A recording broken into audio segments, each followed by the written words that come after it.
What's your name? Todd. Todd. It's good to meet you, Todd. So just remember I gave you a business card. Hi. Hi. What is your name? Ron. Your name? Ariba. All right. How many of you in here think that you have a bad memory? Who thinks you got a bad memory? Oh my gosh. All right. I got my work cut out for me, don't I? Almost every person listening to Speaker Ron White today is a dentist. Roughly 1,000 people, each one smart enough to make it through med school, look to him for answers. But Ron will be the first to tell you he's no genius. He flunked out of college. His favorite hobby is watching baseball. He's a regular, average guy, or at least he was, until he trained his memory to be astounding. If I met you earlier and I gave you a business card, could you please stand up? Amy took off her hat. Perry, you can sit down. Peg, you can sit down. Amy, you can sit down. Sarah, you can sit down. For Reba, thanks for not covering up your name tag. You can sit down. Amy, you can sit down. Cover up your name tags, folks. Lana, you can sit down. Craig, you can sit down. I think that's pretty good. What do you say? Ron just rattled off about 200 names, all learned in the time it took for people to find their seats. Names, numbers, lists. Ron has mastered a system for imprinting pages of data to his brain. And that 50-digit number should be 24 and then 31028. Is that right? All right. He is well known in memory competition circles. Yes, there is such a thing as a U.S. champion and world record holder. He memorized a deck of cards in order in less than 90 seconds. But it's his latest project that's made the name Ron White unforgettable. This is Ron White, one of America's great patriots. Please welcome Ron White from Fort Worth, Texas. Two-time U.S. memory champion Ron White. Meet two-time U.S. memory champion Ron White. Ron White is both an Afghan veteran and a memory expert.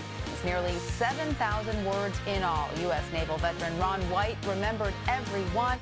He calls it America's memory, and it's Ron White's way of honoring every member of our military killed in the Afghanistan war. He spent months staring at lists in his office to memorize all of their names and ranks in order of their death, and can write out the entire list by heart. Almost a year straight, I reviewed this every day.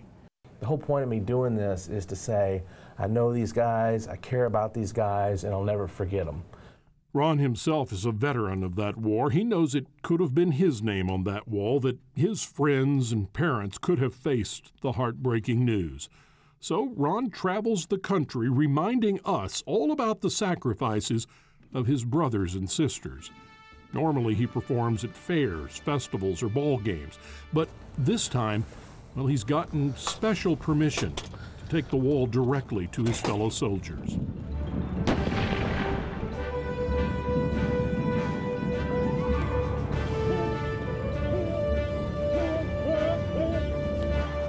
The day of the wall is intense. About 7:45, 8 in the morning, I'll write the first name. It takes 10, 11 hours to write out the names. All day long, Ron writes name after name, and people take notice. Did I get his name right?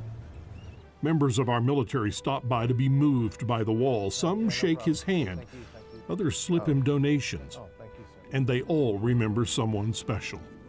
These are fathers, mothers, brothers, sisters, friends, you know. Everybody's got a certain memory of each and every one of those names on that wall. We had a medic who passed that we all stay in touch over him and try to remember him on the day that he passed. And I think that his mother would be honored to see that picture of his name up on this wall.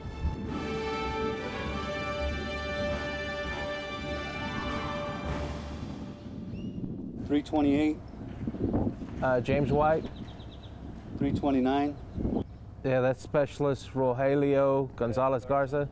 I'm a speaker, and that's how I make my living, and it's fun, and I'm glad that I do it. But this Afghanistan memory wall, to me, is the most significant thing I do, because it's giving comfort to people who are almost inconsolable. several people that I know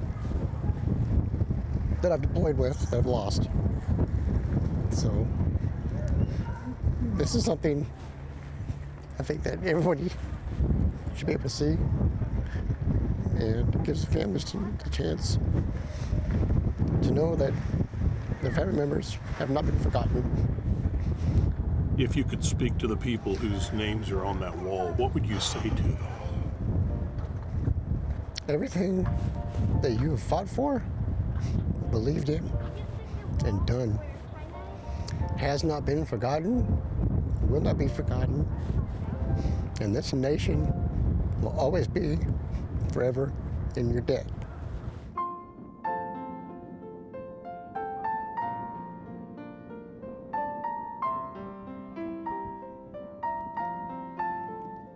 Ron has given more than a year of his life to the wall, and his commitment pales in comparison to even a single person on it.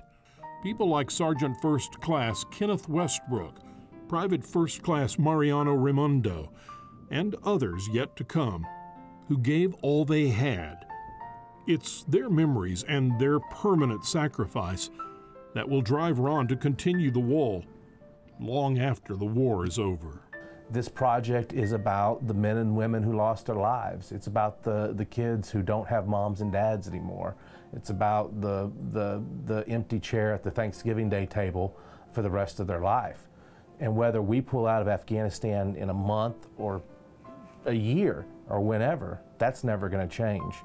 So no, this project will continue to go on, hopefully through my lifetime. As the day drags on, the sun, stress, and hours of concentration take their toll.